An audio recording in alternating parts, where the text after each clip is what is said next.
This is a peak confrontation in the history of Eastern and Western religions. In 1453 AD, Muhammad II captured Constantinople, marking the official end of the Eastern Roman Empire. The Ottoman Empire suddenly became a vast empire spanning Asia, Europe, and Africa, and for the next few centuries, it continued to expand into Europe. However, after the death of Suleiman the Magnificent, the empire's expansion slowed significantly. Years of continuous warfare led to a financial crisis within the empire, resulting in internal strife and external threats. By the 17th century, European nations were embroiled in turmoil due to religious conflicts. The already declining empire's ambitions were reignited. Muhammad IV hoped to divert internal conflicts through military expansion. Thus, he decided to launch a military expedition into Europe. Setting his sights on Vienna, he promptly appointed Kara Mustafa as Grand Vizier. To you, we request that you carry the green flag of Muhammad back into the very heart of Europe.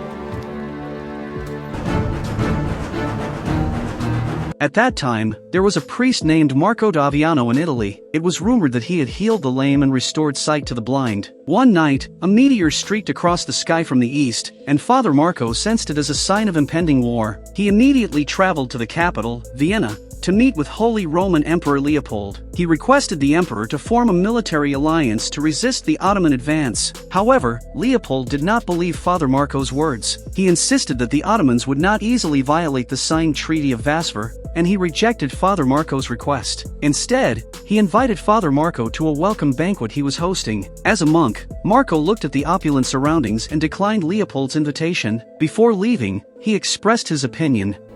Is there nothing I can do for you? Yes, you can. There is one thing. Give us our share of the supper so that we can give it to the poor. Oh. And a loaf of bread for our journey. In Istanbul, Mustafa had gathered an army of 170,000 Muslims, marching towards Vienna. We shall march west to carry the green flag of the Prophet into the very heart of Europe. During this time, additional troops joined the approach, bringing the total number to 300,000. Meanwhile, Leopold also received a declaration of war from Mustafa. Upon hearing that the Ottoman army was approaching with hundreds of thousands of troops, Leopold began to panic. At this time, there were fewer than 20,000 guards in Vienna. Thus, his sister, the Duchess, urged the emperor to summon Father Marco back. Prior to this, she had suffered from ulcers, and it was Father Marco's prayers that alleviated her pain. So she firmly believed that Father Marco would save Vienna.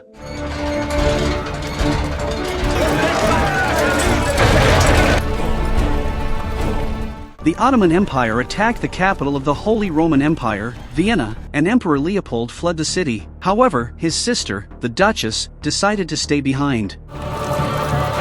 The responsibility of defending the city fell to Ernst Hüttiger. He first sent someone to find Father Marco, who advocated for a military alliance, and then gathered his mercenaries and volunteers to defend the city walls. The Ottoman Empire had accumulated rich experience in siege warfare over its long history of invasions. In just 2 days, they set up tents outside the city. Before the war began, Mustafa sent envoys to negotiate a surrender, and the envoy who came to persuade them was a bull. Count Ernst did not accept the surrender, and soon a siege battle began. The Ottoman army attempted to approach the city walls by digging trenches and inserting large tree trunks into the ground to create temporary obstacles. Mustafa ordered the walls to be bombarded with artillery.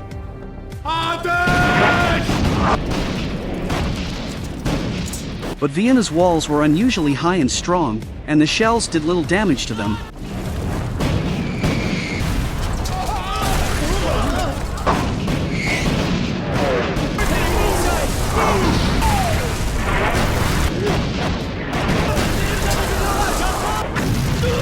Thus, Mustafa changed his strategy, preparing to use a combination of trenches and tunnels for a demolition attack on the walls. At this time, the cannons on the city wall were bombarding the Ottoman army from above. The Ottoman soldiers had to continue digging trenches under the fire so that the explosives could be placed at the foot of the walls. After a day of back-and-forth fighting, both sides suffered heavy losses, and Count Ernst was also injured during the defense of the city. That night, the defending soldiers noticed slight tremors beneath the city walls. Upon receiving the news, Count Ernst was alarmed. It turned out that the Ottoman army had already dug a tunnel to the base of the walls. Count Ernst quickly gathered everyone to wake the resting soldiers on the walls. but the Ottoman troops in the tunnel had already ignited the explosives. With a loud explosion, a massive breach was blown in the walls of Vienna. Ottoman armies swarmed. At this point, the defenders of Vienna had no way to retreat. Faced with the overwhelming enemy, they could only fight to the death. Everyone understood that their time was running out. Don't let him up! Fire!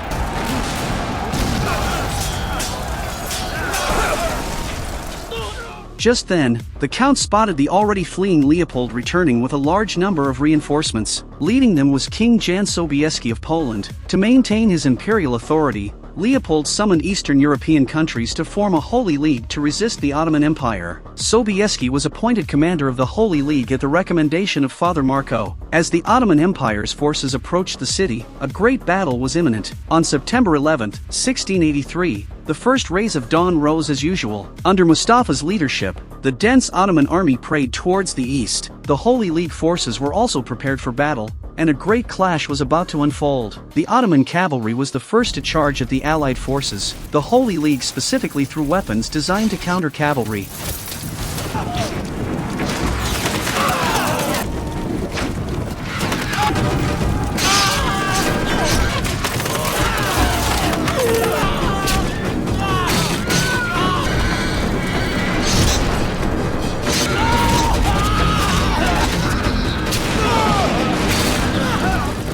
Before the Ottoman cavalry could reach the front lines, they had already suffered heavy casualties from the long-range fire of the Holy League's matchlocks. Duke Carlo had not yet had time to celebrate when his aide discovered something unusual. In the distance, the Ottoman army had launched a full-scale attack.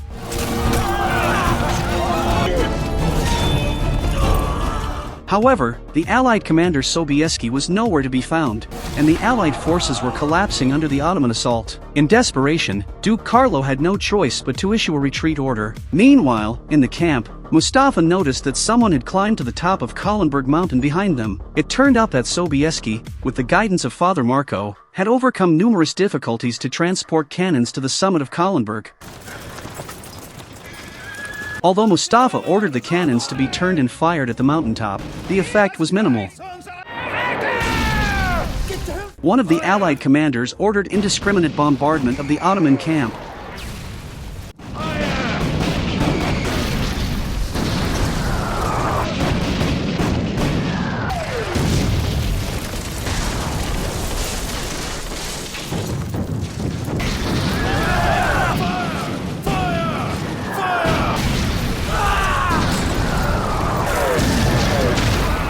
The situation quickly reversed, and under the cannon fire, the Ottoman army suffered devastating losses. At that moment, Count Ernst spotted Sobieski leading Polish cavalry charging out of the forest. The cavalry poured down from the mountaintop like a raging tide. Seeing this situation, the Allied forces seized the opportunity to launch a full-scale attack. Mustafa, who had lost his momentum, approached the Tatars and asked for troops to intercept Sobieski. Looking at Mustafa, who resembled a lost dog, the Tatar Khan's eyes said it all. Before the war started, the crowd had suggested to Mustafa to beware of the Polish cavalry. Yet Mustafa did not pay much attention to this matter. He doesn't think Sobieski can play a role in this war because of his health. And yet it was the support of the Polish cavalry that now left them defenseless in the field. The once invincible Ottoman army was now defeated and in disarray. Europeans also put an end to the Ottoman Empire's undefeated myth.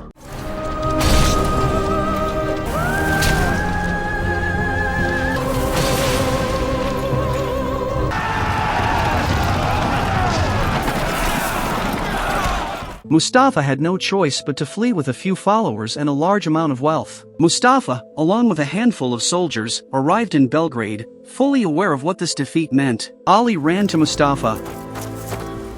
I'm proud of you, father. I'm proud to be the son of Kara Mustafa. Mustafa did not want his son to witness what was about to happen. However, the officer stated that it was the Sultan's specific order for Ali to witness Mustafa's death. This battle also accelerated the decline of the Ottoman Empire.